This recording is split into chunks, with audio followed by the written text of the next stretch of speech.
कुठेतरी एका गुन्ह्यात अडकतो तेव्हा न्यायालय रात्रीच्या 12-1-2 वाजता देखील चालवतात।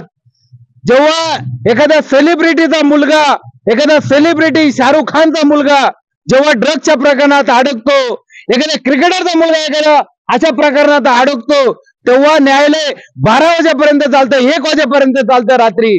आणि सरकार देखील जागा राहून त्याची पाठराखण करतं। परंतु आमचा हा इथला भूमिपुत्र, आमचा हा इथला जो या खऱ्या देशाचा मालक आहे आणि या खऱ्या देशाच्या मालकाला अशा अवस्थेत टाकलेला आहे। हे सरकार हे गेंड्याचं कातडीचं सरकार बनवू नका तुम्ही। लोकांच्या भारतीय संविधानानुसार, भारतीय संविधान आर्टिकल 1 पासून तर आर्टिकल 395 पर्यंत जे मानवी मूल्यांना आणि जे दिलेलं आहे या संविधानाने ते संविधान राबवण्याचा